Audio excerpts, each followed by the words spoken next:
Now listen carefully and answer questions 1 to 4. Hi, Hardeep. Is now a good time for us to plan that computer programming lesson we've been assigned? Hey, Dawn. I was just thinking about that, actually. Yes, let's get it out of the way now, shall we? I've got the instructions here. So, it says, design a 45-minute lesson for a class of 16 teenagers where they learn how to write a simple computer program in BASIC. Now, I know, of course, that BASIC is the computer language people used to use back in the 1980s when they wrote programs on microcomputers, but I'm not sure I feel very comfortable teaching anyone about it. Well, I did a bit of research yesterday and found out quite a few things, so I think we'll be okay. Great. So, what do you have in mind? Well, I think we should presume that none of the kids will know anything about BASIC. So why don't we start with a short multiple-choice quiz?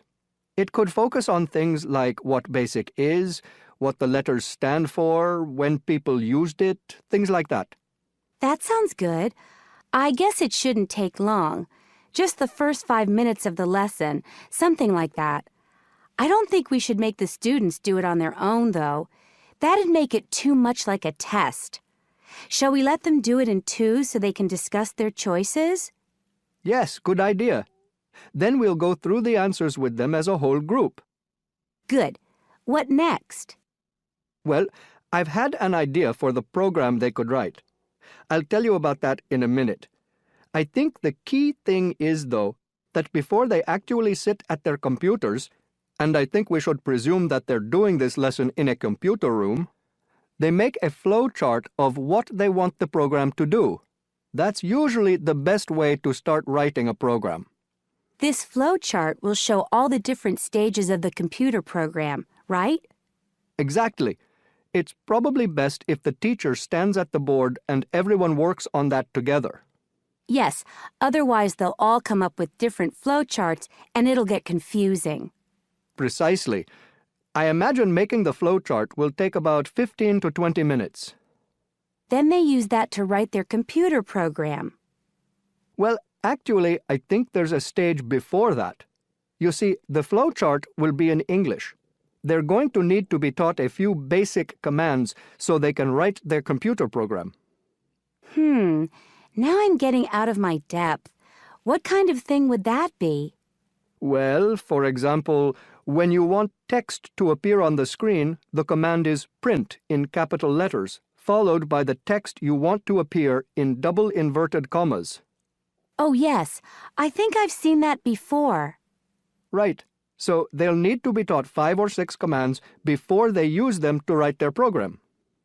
Okay, so how shall we do that? With the teacher talking to the whole class again? Well, we could, but it might be more fun to make it more like a competition, where there are a few teams competing against each other. Each team has maybe 4 or 5 people in it, and they have to do some kind of matching task.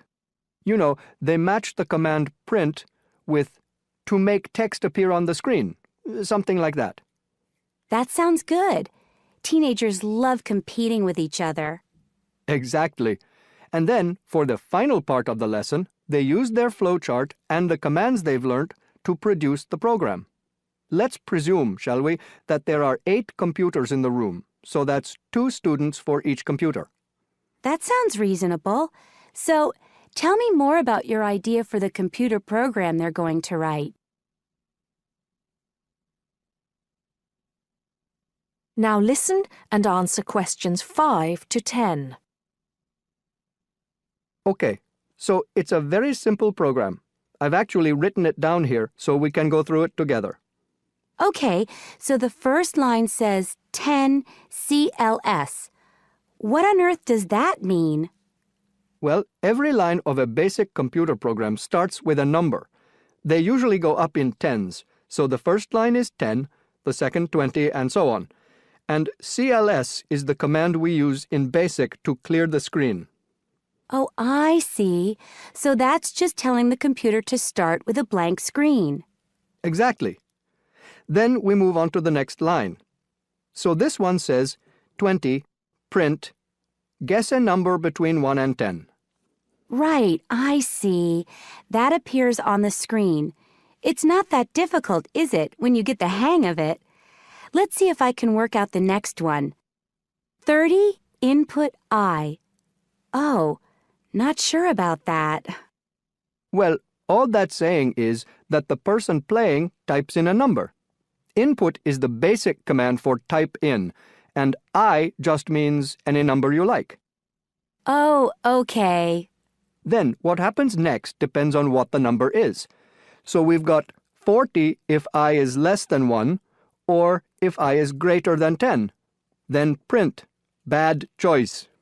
Right, so if they type, say, 0 or 11, that appears on the screen.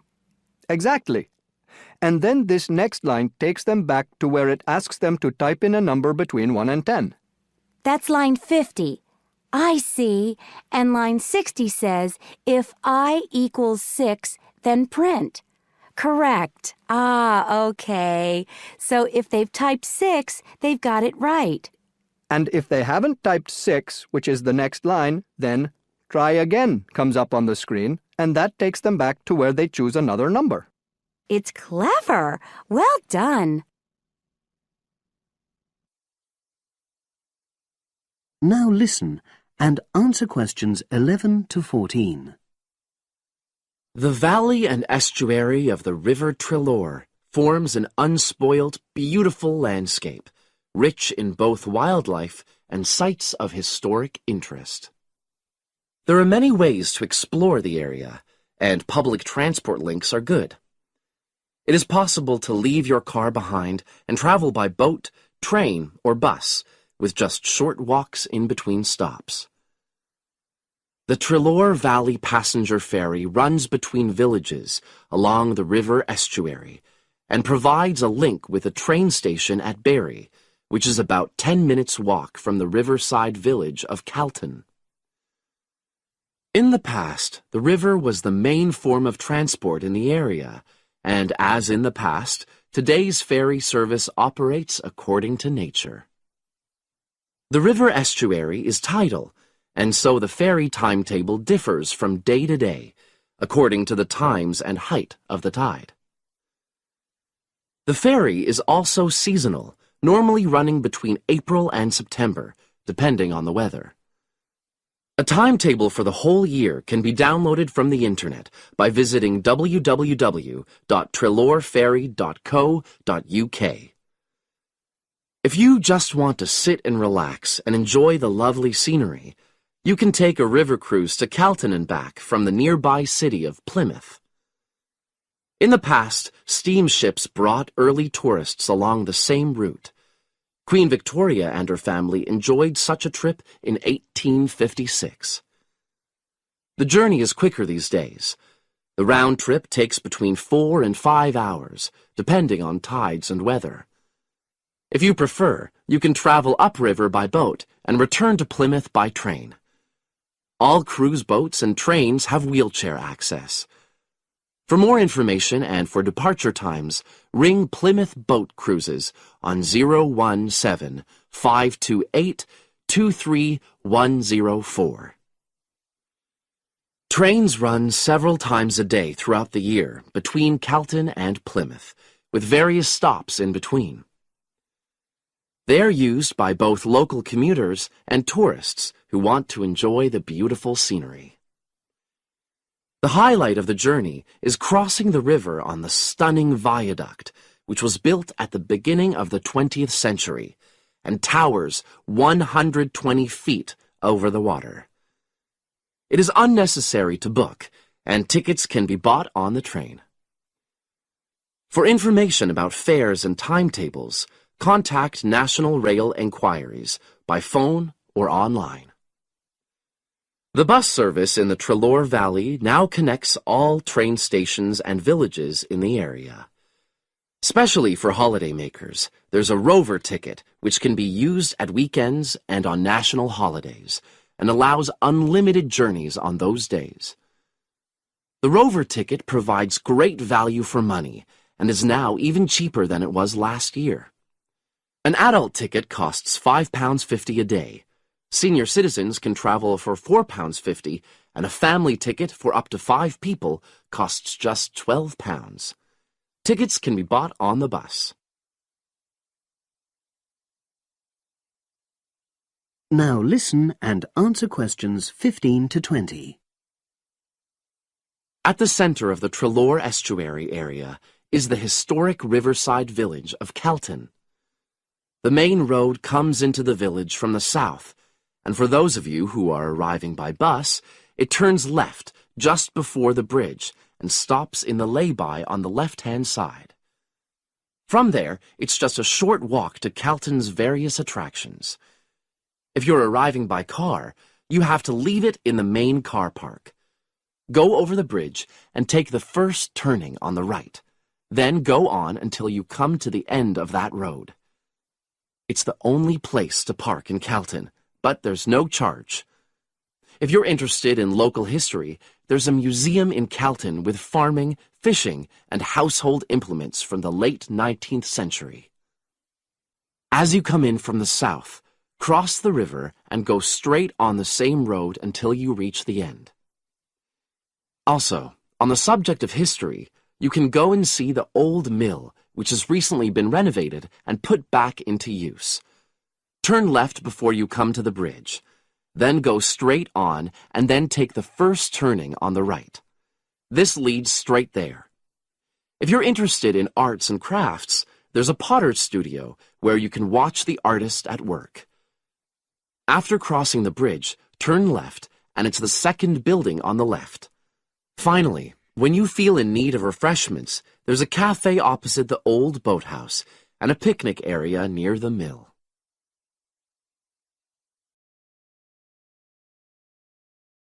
Now listen carefully and answer questions 21 to 25. What would you say, Mr. Murray, are the main reasons that so much of our wildlife will have died out by the end of the next few decades? Well, Tony, we can't of course rule out the effect of urbanization due to the spread of population. But apart from that, I believe there are two reasons which, in a way, are like the opposite ends of a piece of string. If you tie a knot in that piece of string, you end up with a circle, and whichever way you go round, it's going to turn out to be the same. I don't think I quite get that, Mr. Murray. Well, let's put it another way. It's rather like a film. You've got the good guys and the bad guys. They're pulling in opposite directions, but when it comes to the final showdown, it's hard to make out which is which. What are your two reasons, Mr. Murray? I call them greed and caring. Greed and caring? Yes, I know they don't seem to have much to do with one another, but think about it. The motive of greed is pretty obvious. In the course of the next few months, thousands of baby seals will be bludgeoned to death before they're even weaned from their mothers. What for? For the sale of their skins at inflated prices to please the vanity of a few and line the pockets of the killers. Crocodiles will be slaughtered to provide shoes and handbags for the rich. Gorillas, tigers, leopards and rhinos will be hunted for senseless sport or poached in defiance of regulations. Their skins, their horns, and their magnificent heads will be used as trophies to decorate someone's living room floor or walls. That's terrible. Yes, but it's not all. The whale, probably the most impressive and certainly one of the most intelligent sea mammals in creation, will be cruelly hunted and harpooned to make more money for the profiteers. The dolphin, the sailor's friend, will be indiscriminately battered to death at so much a head on the grounds that it is taking away the livelihood of a few fishermen by consuming the fish in its natural habitat. But surely, Mr. Murray, we do have to keep warm. We need whale oil and ambergris. Fishermen have to make a living. Part of what you say is true, of course, Tony, but we shall have to enforce far stricter controls if future generations are not to find themselves in a world devoid of wildlife as we know it. Well, I see what you mean about fur coats and crocodile handbags, Mr. Murray, but I don't understand what you mean by caring. That can't be bad, surely. I mean, I thought we were supposed to be living in a caring society. Well, so we do, in a way. The trouble is, there are so many well-intentioned people who start out with the best possible motives of trying to protect or immunize us from this, that, or the other in the most effective way at the quickest possible rate. But in their enthusiasm, they lose sight of the long-term consequences. It's only very gradually that the danger to other forms of life, including humans, comes out. Not to say leaks out, and by that time it'll probably be too late to do much about it. Take insecticides, for instance. But Now listen and answer questions 26 to 30. But insecticides protect crops from pests. They destroy disease-carrying mites and creepy crawlies like cockroaches. True, but nature has a way of developing her own immunity against insecticides and other pest controls, with the result that the biologists are driven to inventing stronger and stronger compounds, which, though they may annihilate the pest, nevertheless permeate the environment, are assimilated by plant and animal life, and become absorbed by the soil. Countless innocent creatures, the beaver or the mole, for example, are performing a useful task in the natural control. The alarming prospect is that as these poisons enter the foods we eat, and consequently our own systems, they'll find their way into the body of the pregnant mother and into her milk, offering incalculable risks to the unborn or newly born infant. In spite of all our technological expertise, our time is running out. We're virtually destroying ourselves.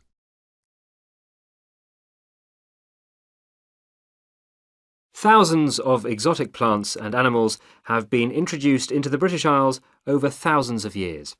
These newcomers compete with native species for resources and can also cause major changes in the wildlife and in the habitats of our countryside.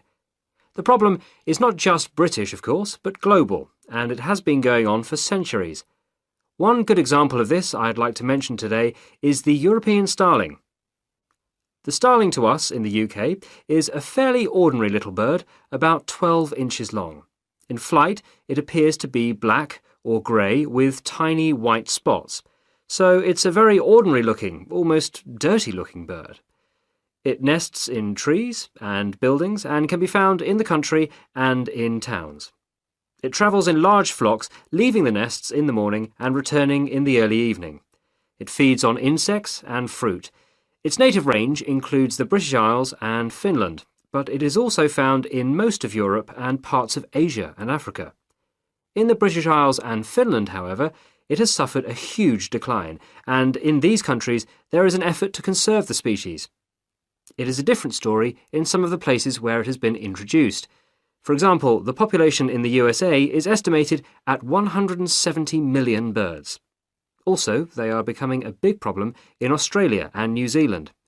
Starlings, as I have said, nest in trees, and it has been found that they are more aggressive than native species, native that is to Australia and New Zealand, when they are looking for nesting places.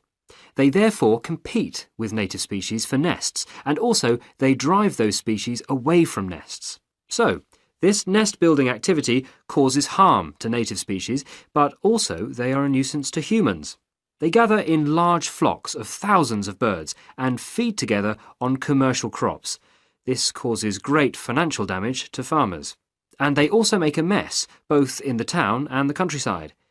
There is also the problem that starlings may carry diseases which affect both humans and other animals, although this has not been really confirmed and we are waiting for more work to be done on this.